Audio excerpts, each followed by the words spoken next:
Hello, and welcome to another science topic together. Go ahead and start setting up your notes as I sort of introduce what we're going to talk about today.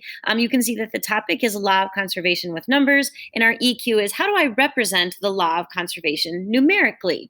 Let's just do a quick review. The law of conservation, remember, is that in a changing situation, energy can be transferred and stored in different ways, but the total amount of energy that you started with needs to be the same as the total amount of energy at the end and all the way in the middle. So that's kind of what this upper left picture is showing. So like you have 100 joules of energy at the top of PE, which is the same as EPG, because it could roll down. And then as it's rolling down, you've still got some EPG, but then you also have some kinetic energy because it's rolling.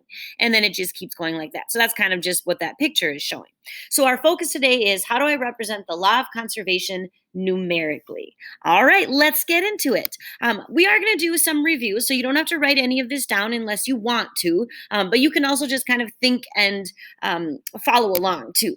So energy is the measurement of the capability to produce change, yep, or work. You could say that both of those ideas apply to energy. So making something happen, that's what the whole purpose of energy is.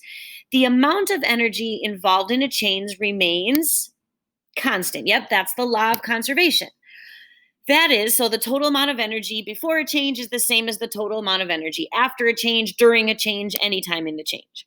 Energy can be stored in different ways and it can be transferred between objects. So again, you can have, like, think about if you have a fire, that is producing some energy thermal, right? And if you put your hands next to it, that energy thermal from the fire can be transferred to your hands.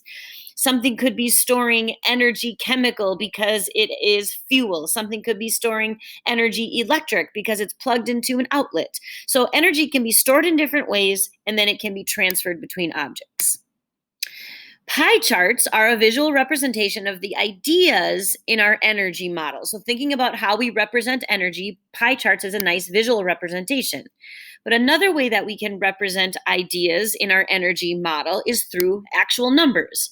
And then remember that that energy is measured with the metric unit of joules. So capital J is the label. So if you see, 500J, that means 500 joules. So just a reminder about that. If we know what is happening in a situation, we can use our energy model to predict how much energy is stored and in what ways, and we can start thinking that as numbers. And so instead of just having a pie chart and slicing it up in just different pieces, we can also add pictures to it. So if we think of one whole pie chart as the total amount of energy, you can split up that pie into different slices of pie to represent the slices of energy and put actual numbers with them. That's what we're going to add on today.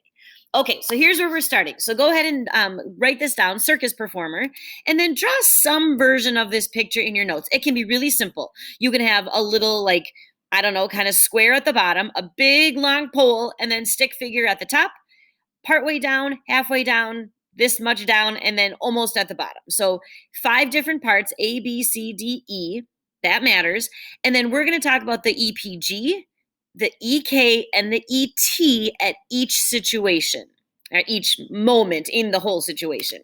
So what is happening in this? Go ahead and jot down that the person is falling.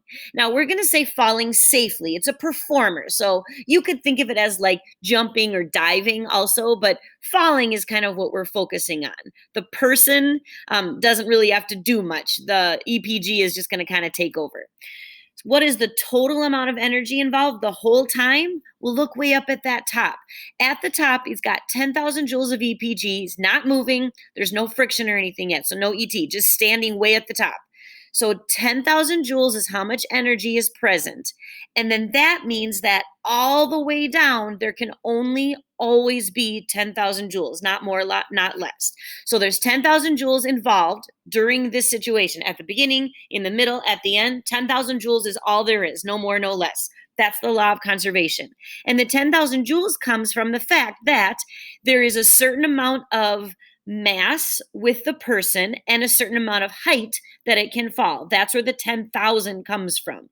Because remember, 1 joule is about the amount of energy you need to move an apple up 1 meter. So imagine like a meter stick.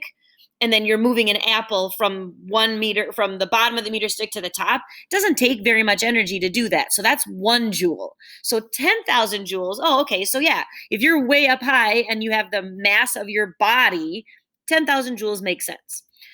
Okay, and then it says that we're going to do EK. That maybe makes sense because there's going to be movement because the person's going to fall. And then ET, think of that if you're like, well, wait, why would there be thermal? Why would it be getting hot? But remember, the reason that there's energy thermal is because there's air resistance. It's like friction that happens in air. And if you're skeptical, like, wait, what? There's not friction in air. Right now, just move your hand back and forth really fast. You can feel the air particles hitting your hand. That is friction from the air called air resistance, and it causes ET. All right, so then now what we're going to do together is we're going to fill in those blanks. So go ahead and set up your first one. EPG is 10,000 joules at the top. There's no EK, 0 joules. There's no ET, 0 joules, because right now it's just standing there. Nothing has happened yet. So we're imagining it at like the beginning of the situation, nothing has happened. Okay, now let's fill in the rest of them. So then this one says, oh, okay, so when they start falling for just a little while, there's still quite a bit of EPG, 7,500 joules.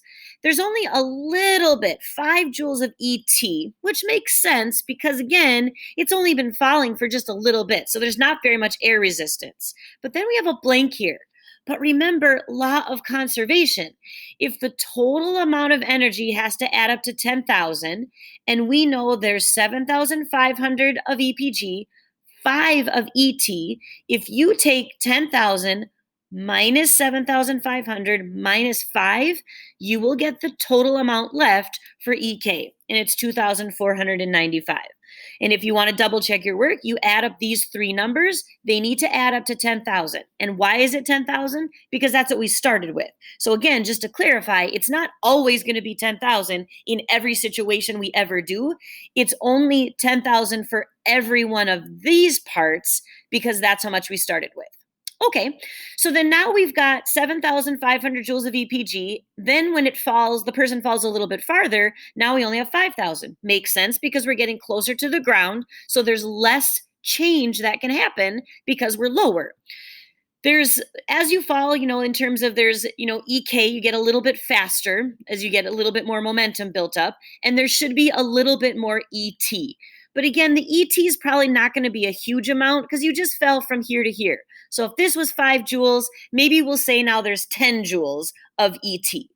But once again, now we got to fill out the rest of it. But the law of conservation says you can't have more or less than you did at the beginning. So if you started with 10,000, subtract 5,000, subtract 10, then your math can tell you what the rest of the EK should be.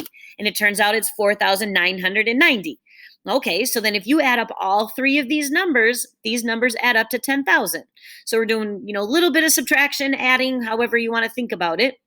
But the point is, what we're showing is that the law of conservation numerically adds up to the same amount of joules every time.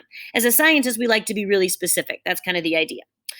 Okay, so then now we have continued to fall. So think about what's going to happen to EPG, more or less than 5,000. Yep, you're right, it's less. And then the ET got a little bit higher, right? Because we've moved a little bit farther. And the EK probably got a little bit more as well. So then maybe we'll say that there's only 2,000 joules of EPG because this was about halfway and this is a little bit more. We're not to the bottom yet. So then now we must maybe say 2,000 EPG, which means then our EK can get a little bit faster. Again, as you build up momentum, gets a little bit faster as you fall. So if you take 10,000 minus 2,000 minus 15, you can figure out how much EK would be left, 7,985. Again, what we're showing is what matters is the total amount of energy is still 10,000 joules because that's the total amount of energy we started with. Law of conservation, every time, same amount of total energy, even though the way it is transferred and stored is adjusted. Okay, so then now we're imagining that moment when the diver or the circus performer finishes his fall. So we're saying 0J. It's not going to fall anymore. So there's no EPG anymore.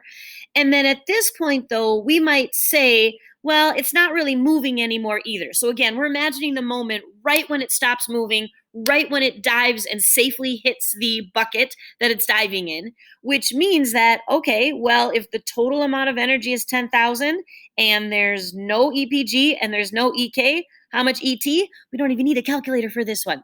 10,000 joules. So when they smashed into the bucket, all of that energy got transferred to energy thermal from the contact, the force, the smashing. You can hear me hitting my hands, like smashing into the bucket.